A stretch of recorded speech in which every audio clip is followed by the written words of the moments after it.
My next guest is at the forefront of the industry, transforming the way businesses see and use technology. I want to bring in SAP CEO Bill McDermott. Bill, good to see you. Thank you, Maria. Thank you so much for joining us. I mean, you have enabled companies to move to the cloud in such an easy and effective way, but you are applying that same technology to now healthcare in a big way. Tell us what you're doing. Well, SAP HANA is an unbelievably fast database platform. So if you think about the issues with healthcare today, human genome data and how you sequence that at breathtaking speeds, so we can look at your own personal DNA and offer you the right therapy or remedy to eradicate cancer. If you think about your eligibility for a clinical trial, if you think about your own personal electronic medical record, well, you simply think about all the great researchers and medical scientists out there that are working on a cure. They've all posted amazing research and insight.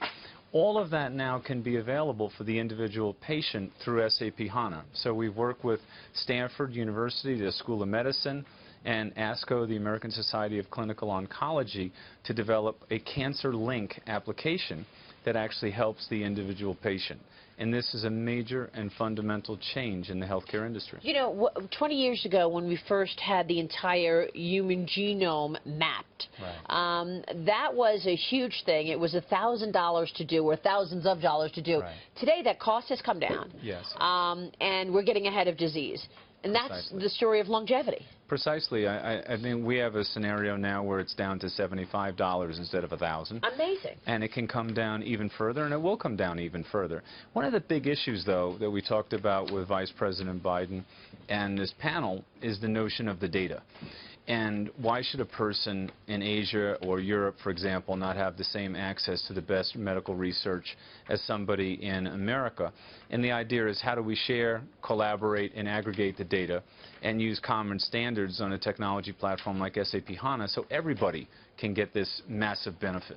What about protecting that data? I mean, in healthcare, isn't that one of the major concerns? You've got all this data out there, but you don't want your personal information to get into the wrong hands. Let's talk about that. I mean, seriously, if you think about the process today for a patient, it's very, very difficult because the patient has to constantly repeat the same story to a number of doctors, a number of specialists, a number of surgeons, because the electronic medical record system is basically difficult to use, and it's there to create a billing event and probably a compliance event, so you treat each patient with the right level of standards so you can defend it if you have to. Instead, why wouldn't we take your Social Security number, give you a private file in a secure cloud, and then to the extent you want people to access that data that are there to help you, they can do it on demand. And this way, when you apply for an insurance policy, you don't have to repeat the same story to the insurance company and then be an auditor on everything you've done, every prescription you've taken, every doctor you've seen. Think about the other issue. When you don't digitize it, it's on paper. Now, that paper's floating around everywhere in all kinds of unsecured hands. So there's always going to be this debate between security and the individual's productivity and what's right and where they get the most benefit. But I think you have to digitize this process. I think it's a great point. And obviously, you know, digitization creates effective ways of doing things, and that leads to growth. I want to switch over to growth here because I know that the healthcare area is a big growth story for SAP. But here we are on a day that, once again, we're expecting the markets to open lower. We've had this market meltdown in 2016. Characterize for what we're seeing around the world. SAP is in how many countries? 188. 188 countries. You have a first-hand front seat in terms of really what's happening in the world. What are you seeing? Well, I just got back from Beijing and Singapore. So there's a difference between the capital markets and their reaction in the global economy right now than what's really going on in the streets. So, for example, if China's growing at 6.5% or 5.6%, it's over a larger base year over year, and it's still a lot of growth. So they're doing very well.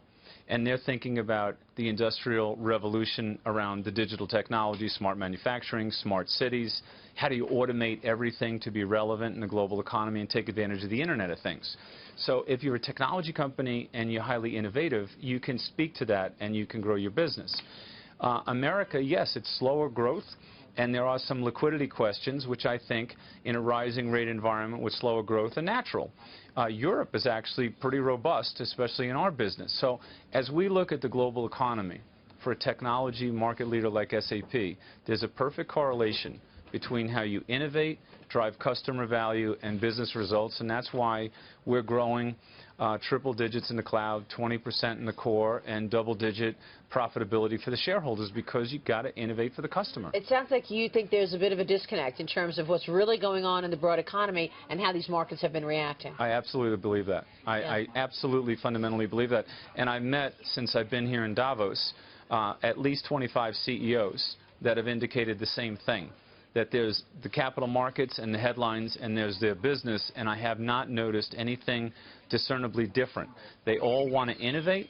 They all have to take a digital approach to how they're going to run their business, and they're looking for technology as a way to do that. Yeah, but real quick on the liquidity issue, that's Yeah. one concern that you have. Yeah, it's not a concern that I have, but it is a concern I think that the shareholders or the capital markets have, because, you know, in an environment where the United States is, quote unquote, allegedly not going to grow as fast and rates might be rising, I think that might impact stock prices a bit, but do I think it's actually going to impact the way customers invest in technology for growth? The answer is absolutely not. Yeah. In fact, if anything, they have to accelerate to get digital and get growth, not decelerate. I love it. Great insights from you, Bill. Always great to see you. Thank you, Maria. Thank Great you to so be much. with you. Bill Thank you so McDermott much. is the CEO at SAP.